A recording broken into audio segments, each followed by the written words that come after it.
let me, without taking much of the time, I think all the earlier speaker has covered most of the ground, and I have a very less to perform.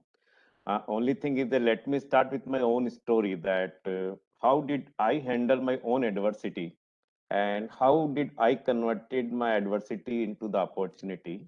So way back in 96, 97, my own account has become NPA. Okay. It was a very small account like a MSME, and I was a young chartered accountant that time. And I realized that taking money from the bank and relending to the again customer needs a different architecture, needs a different risk matrix, need a different system and process. So immediately after I realized that my money is not coming from my customer, I said, Mr. Gangwal, you stuck up. This is not the job which you can do in a better way. I reach out to my lender. I explain to them, ki, look, I have a problem and I need to resolve this problem. Of course, you have given me money. It's my responsibility. Bankers didn't believe me in 97 that I have a problem. He says, no other NBFC has a problem. How come you got a problem only? I said, I don't know about others, but I have a problem. So it took me about 8 to 9 months time to convince them that I have a problem. And thereafter they did a restructuring. At that time there was no IBC, no CDR, no provisioning, no RBI even mention about this business of a standard or non-standard. So bank did a restructuring for 10 years, but my conscience, it was biting me that something is not good. What is the banker's fault? I have somehow not done the business the way business should be done, and I was good at ideation. So I said, look, like me, many businessmen might have gone to either a error of judgment or external situation. So when they face adversity, what they do? So I have paid off my entire loan to the bank within 2 years instead of 10 years. I divested my personal property, I divested the company property, and became a debt free since then. And since then, my problem became my product. Since 97, when I hit a problem and I became debt free in 99. Since 99 is a Brescon, we must have restructured almost 1,50,000 crore of a debt, whereas my problem was only 5 crore. So I converted my problem into a product, my adversity into an opportunity. And only last year we realized that, okay, how did I could do it? So I thought, let me share my experience with the audience as a learning. So I believed in that there are three principles which I have practiced in my life, in my career. One is that when you have a problem, when you face a problem, you confess that you have a problem. We as a Indian, we feel that problem means failure and failure means stigma. This is our cultural issue. Our parents, our teacher, our forefathers never taught us that failure is a innovation. Beta, you can be failed, no problem, but keep on doing it. We tell that no, you cannot be failed. If you're a fail, you are a fail. You are socially bycast. So I feel that this is the biggest learning I learned. And the moment I faced a problem, I immediately said, Nirmal, this is a problem. You have to address it. So I think confess is the first thing, whether it's a pandemic related problem or we have seen 30 years in this practice of a problem facing and creating a turnaround story.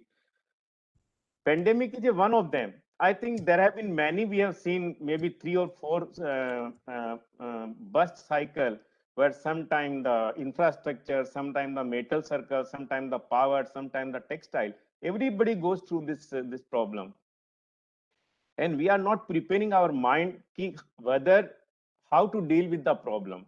Even in our MBA chartered accountant, we only show how to deal with the project finance, how to raise a new money, how to make a CMA data. None of our teaching it is taught that when you face a problem, how to deal with. So coming to the point that when you face a problem, first thing is to admit that there is a problem. So first principle is the C of is a confess. Once you admit the problem, I think half of the battle is won, because then you are not in a denial mode. You are not trying to create a story and develop a story and telling something else and doing something else. So half of the problem is resolved once you confess that there is a problem. Second problem which I see in India is that because of the social stigma, we don't communicate. We don't communicate problem even at the home. The husband doesn't communicate with the wife, the son doesn't communicate with the father, father does not communicate with the son, because Arey, don't tell this problem, because it is not an, it don't talk negative, talk positive thing. We have been taught to talk positive thing in the life. Arey bhai, this is a business, this is not a business before license, Raj. Whereas you get a license to build a cement factory, it's like a license to make the money. Today competition, globalization, things are so become competitive that business means it can be both 50 fail, 50 pass. There is no guarantee that business means it's a success mantra that you have become a businessman. So the second principle I realized is the communication. So when I had a problem, I reached out to my lender first, and my lender could not believe that my account is standard and I am going to have a problem next quarter. He said, "How can you be like this?" I said, "Sir, I am going to face a problem next quarter. So please help me out." So the second principle is that you communicate with your stakeholder, whether it is your employees, whether it is your family, whether it is your banker, or whether it is your supplier or your customer. I think if you can communicate your problem before in hand, well in time, I think you again won a 90% of your battle, because each stakeholder in your business, whether it's a lender, whether it's a customer, whether it's a vendor, whether it's your employee, they are your partner. They are not partner only in prosperity, they are also a partner in the pain. So it's a mindset issue in the India. I think as a corporate world, as a business world, we must learn in the life. And I always tell my client that have you built when you put a new project finance, you always create purchase department, sales department, CFO. But I said when you hit a problem, what your CFO will do? You must put a chief liability manager, CLO, chief liability officer. That when the problem happen, how is going to face? Are you prepared? No. So this is another issue which I have practiced in my practicing career, that you must communicate and you must communicate honestly. And third principle is the commit. That once you know that there is a problem and once you communicate with your stakeholder that there is a problem, and then as a business owner, as a sponsor, you have to come out with the solution. Like in my case, I realized that hey guy, you are a small guy, you cannot borrow and you cannot lend the money. You require a huge infrastructure to build your risk mechanism, to have a legal team, to have a lot more understanding the sector, their risk and all. We didn't have, but just because of ambitions, has a no control, we also venture into a business at that point of time without learning the game of the business. This is what happened. So once I decided that I'm not good in this business, but I'm good into ideation business, I must have helped almost 1,50,000 crore worth of a debt where I was good at. And I committed. I said, look, this bank loan is my problem. I have to resolve it, whether it is a sacrificing my personal asset or sacrificing my anything. So I have divested asset, I have paid off to the bank, but I was convinced about my business model post problem that I will be winner. I was having a confidence. So I think if you really apply this 3C principle in the life when you face adversity, confess, communicate, and commit. You cannot say that I can't commit, my banker will commit. Sorry, doesn't work that way. Banker is a banker. They give you money for recovering of their interest. It is your problem and your ownership to really come out of the problem and show a path of recovery. So, like say in our 25-year journey, we studied cases whereby we are coming out with a book where we are showcasing 25 cases which were once upon a time were not having a good rating, maybe D rating or maybe a B rating. Some of them has a different issue, change of management issue. Today they are double A plus or a triple A plus. Their market cap um, could be 2 lakh crore of the companies what I am talking. Whereas the market cap when we have done the work may not even 2,000 crore. Now it means something worked, and we also have another cases where things did not work. So we really then analyze the whole thing, and we realize that the only thing which work is that you must be into a viable business. Suppose before COVID also you were in an unviable business, and with the COVID definitely you have to close your business. You cannot blame government or regulator or the banker or like that matter. It's better you clean up the thing and say, look, this was a not good business. But if your business is viable, I can tell you with my experience that if anybody has a viable business, and if anybody can say, as a promoter, I am willing to commit myself, there is my skin in the game in a revival. I think there is enough regulation, there is enough money which can come on the table, and all the business can be converted into a turnaround viable story. The problem lies that in India, many businesses are of sub-scale, or promoter is incompetent. Just because of you come from a business family and you are in business doesn't mean that you have a license to do a successful business. The business require competency, business require capability, business require tenacity. So I think in businesses, I agree government support is required. I agree that MSME are the backbone of the country in terms of a job, in terms of a creation, taxes, etc. But I'm also a strong follower that business require a different mindset. It require a different tenacity. It require a different commitment, and you have to be honest. Let's say in America, if a business is gone bad, how a promoter, how a sponsor is not hesitant to go and tell the lender, hey, Mr. Paul, my business is not doing good. I don't think so. I can work it around. And then the same lender sit with him and, okay, tell me, Mr. Peter, what is the problem? I understand you can't do. But here, if a promoter goes to a banker, he's also again an Indian bank, Indian. So he say, hey, don't tell me your problem. Somehow you manage your problem. If you require some more money, we will give you, but don't talk about the problem. So I think in India, we have a mindset issue. Otherwise, it's a great country. We have a huge unmet demand, huge infrastructure is unmet demand, consumption. We are ambitious people. It's a young population. If you really see, we have a all tick right for India as a growing economy. The government is also doing a great thing.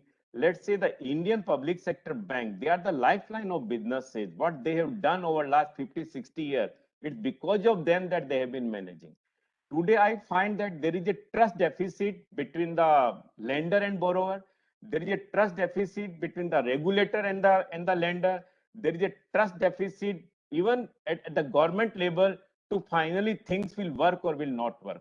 I think with this type of a situation, this doesn't go in the business. Today is the time where every person has to be decisive. Every person has to own the responsibility and say whatever it may come, we will face it, but let us take a decision. So I think we are at such a stage of economy whereby we need to be definitive. We cannot be tentative.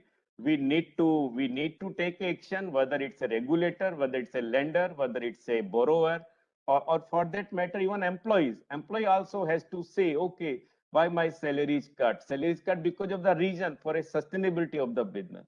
So I think in our book, we have explained that how someone could be a successful. And I find in many of my cases, mostly that when they hit the problem and their turnaround has made them 100 times better than what they were before. So I feel that these are the opportunity that if you can handle the tough time with your sincerity, with your tenacity, and with the commitment, I think you can be into a different orbit. You can be into a different league altogether. So let us make use of this time as a time to introspect, a time to rebuild ourselves. And I think even currently in restructuring, the current regulation do permit you that if you have a problem, you reach out to the banker, they will have to do a restructuring. I think it's a social stigma which is creating a problem. And when you delay your communication of problem, then after go to 1 or 2 years to the lender, then you face NCLT, then you face a trust deficit, and so on and so forth. So I know that the causes of financial distress cannot be only the COVID and all. I think there are many causes. Like see in India, the mining sector ban was a cause of stress. PPA not honored is also a cause of stress. 2G scam is also cause of stress. Metal cycle going down is also cause of stress. Infrastructure sector, the government arbitration claim not getting settled for 3 year, 5 year, 10 year is also a cause of stress. So pandemic is a cause of stress. So I think we really need to build our mindset around that stress or adversity is going to be part and parcel of our syllabus. Let us understand how to handle it well, how to handle it honestly, and all of us have to be definitive in our approach. Then I think it's workable. And at least in my case, it has worked very well. That having a 5 crore problem and resolving 1,50,000 crore, I used to curse God that, hey God, why did I had this problem? Maybe God had a different design to take me away from a normal investment banker to a special situation investment banker, and then so many corporate help and so many job saving. So these are the my learnings of the narrative of a Brescon story, and from my side. And I feel as a India, as a country, we have a huge opportunity. I've never seen type of opportunity, and these are the time which teach us that who is adult and who is the kid during this adverse time.